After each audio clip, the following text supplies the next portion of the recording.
Bismillahirrahmanirrahim.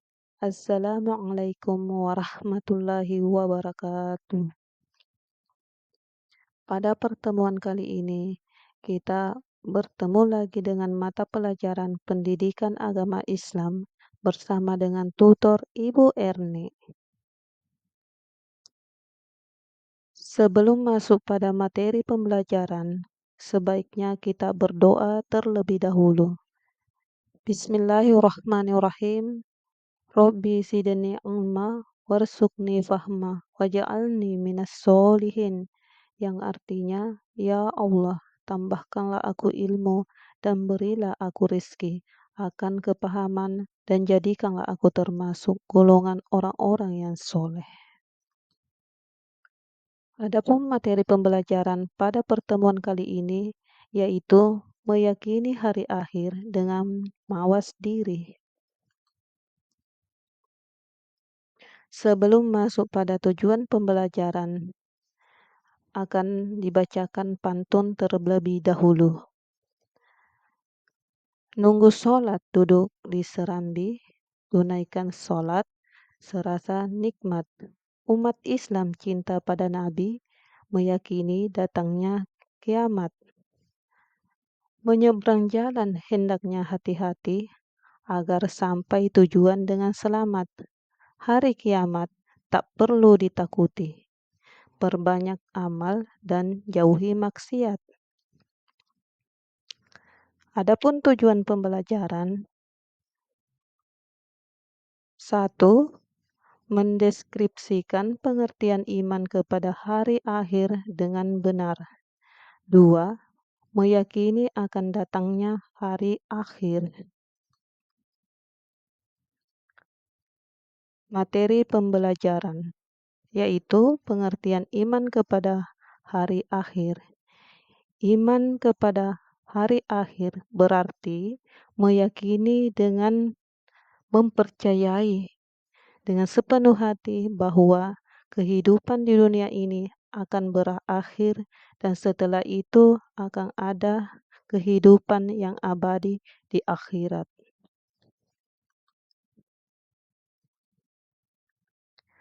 Keyakinan iman kepada hari akhir mencakup beberapa hal penting. Yang pertama, kehancuran dunia, yaitu mempercayai bahwa suatu saat nanti dunia dan alam semesta akan hancur lebur secara total. Yang kedua, kebangkitan manusia, mempercayai bahwa setelah kehancuran, semua manusia dari zaman Nabi Adam hingga manusia terakhir akan dibangkitkan kembali dari kubur. Yang ketiga, perhitungan dan pertanggungjawaban, mempercayai bahwa setiap perbuatan, baik kecil maupun besar, akan dihitung dan dimintai pertanggungjawabannya di hadapan Allah Subhanahu wa Ta'ala. Ini termasuk amalan baik, pahala, dan amalan buruk, dosa. Yang keempat, surga dan neraka, mempercayai bahwa balasan bagi orang yang beriman dan beramal soleh adalah surga yang penuh dengan kenikmatan abadi, sementara balasan bagi orang yang ingkar dan berbuat maksiat adalah neraka yang penuh dengan siksa. Dengan adanya keyakinan pada diri kita akan mendorong untuk melakukan amal kebaikan, menjauhi larangan Allah Subhanahu wa Ta'ala, dan menjalani hidup dengan penuh tanggung jawab karena sadar bahwa semua perbuatan yang akan kita lakukan akan ada balasannya nanti. Selanjutnya, kiamat sukra dan kiamat kubra. Kiamat menjadi dua bagian, yakni kiamat sukra dan kiamat kubra. Kiamat sukra atau disebut dengan kiamat kecil merupakan peristiwa berakhirnya kehidupan sebagian makhluk di dunia ini. Semua makhluk hidup yang bernyawa di dunia ini akan mengalami yang namanya kematian. Bagi orang yang masih hidup, hal tersebut bisa menjadi pelajaran yang sangat berharga bahwa pada saatnya semua orang akan mengalami yang namanya kematian. Peristiwa kematian. Peristiwa kiamat kecil berupa kematian sudah sering kita lihat di dalam kehidupan sehari-hari bahwa Allah telah mensyaratkan kepada kita semua makhluk hidup ini di dunia yang memiliki nyawa pasti akan merasakan namanya mati. Kematian itu mutlak rahasia Allah Subhanahu wa taala dan tidak ada seorang pun yang mengetahuinya.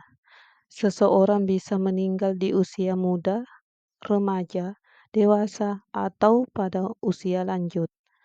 Seseorang bisa meninggal saat sedang tidur, sedang sakit, atau sedang melakukan perjalanan. Ketika keluarga atau sahabat kalian ada yang meninggal, hendaknya bersikap sabar dan menyadari bahwa sesungguhnya segala sesuatu adalah milik Allah Subhanahu wa taala dan akan kembali kepadanya. Apabila yang meninggal adalah orang tua, harus selalu kita mendoakan karena akan menjadi bekal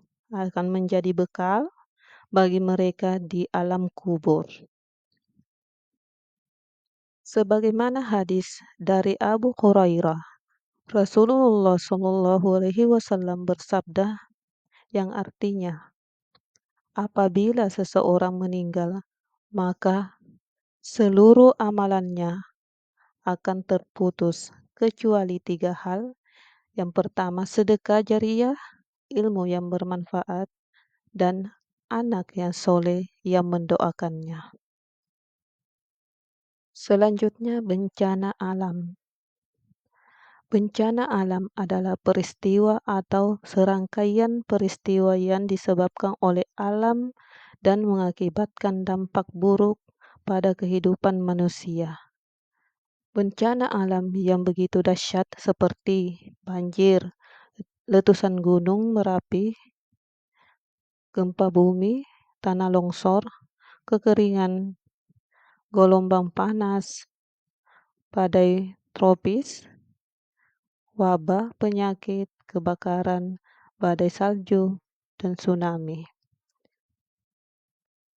Atau pernah mengalami kecelakaan lalu lintas, kecelakaan kerja, kelaparan, dan sebagainya. Selanjutnya, kiamat kubro. Kiamat kubro artinya kiamat besar, yaitu kehancuran alam semesta dan seluruh isinya, termasuk kematian semua makhluk-makhluknya, kecuali yang Dia hendaki. Alam kehidupan manusia pun akan berganti dengan alam baru, yakni alam akhirat. Kiamat kubro ini terjadi. Peristiwa kiamat sebagai berikut. 1. Malaikat Israfil meniup sangkakala untuk kali yang pertama semua. Makhluk akan mati dijelaskan di dalam Quran Surah Az-Zumar ayat 68. Yang kedua, langit menjadi pecah belah seperti yang dijelaskan di dalam Quran Surat Al-Muzammil ayat 18. Selanjutnya terjadi goncangan yang dahsyat dan bumi mengeluarkan beban yang berat. Disebutkan di dalam Al-Quran Surah Al-Zalzalah ayat 1-2. Selanjutnya, langit terbelah dan bumi diratakan. Dijelaskan di dalam Quran Surah Al-Isyaqqah ayat 1 sampai 3. Selanjutnya, langit terbelah, bintang jatuh berserakan, lautan meluap, kuburan dibongkar, dijelaskan di dalam Quran Surah Al-Infitar ayat 1 sampai 4. Selanjutnya, matahari digulung, bintang berjatuhan, gunung dihancurkan. Selanjutnya, mata terbelalak ketakutan, cahaya bulan hilang, matahari dan bulan dikumpulkan. Adapun tanda-tanda sebelum datangnya kiamat berdasarkan hadis Rasulullah Shallallahu Alaihi Wasallam. 1. Keluarnya Dajjal yang mengajak manusia kepada jalan sesat. Yang kedua, keluarnya Imam Mahdi yang akan menegakkan keadilan. Yang ketiga, turunnya Nabi Isa bin Maryam. Keempat, keluarnya Yakjud dan Makjud. Kelima, munculnya awan hitam. Keenam, terbitnya matahari dari sebelah barat. 7. Keluarnya binatang berlalap pada pagi hari.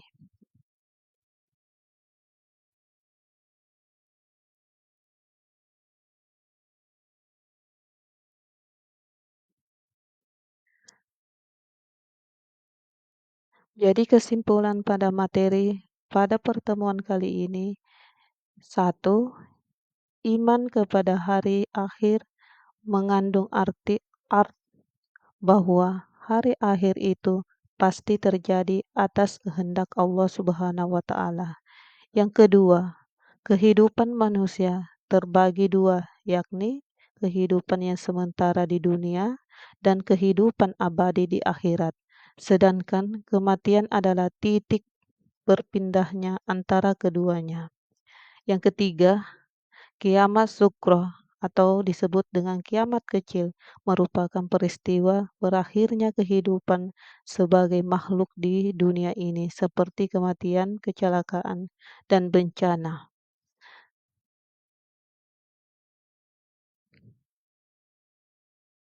Yang keempat, kiamat kubra atau yang disebut dengan kiamat besar, yaitu terjadinya kehancuran yang menimpa seluruh alam semesta. Yang kelima, tanda-tanda sebelum datangnya kiamat antara lain dengan keluarnya Imam Mahdi, keluarnya Dajjal, turunnya Nabi Isa bin Maryam, keluarnya Yakjub dan Makjub, munculnya awan hitam, terbitnya matahari dari sebelah barat, serta keluarnya binatang melalat pada pagi hari dan dapat berbicara. Ya baiklah, pada pertemuan kali ini sudah diakhiri dengan wassalamualaikum warahmatullahi wabarakatuh. Terima kasih.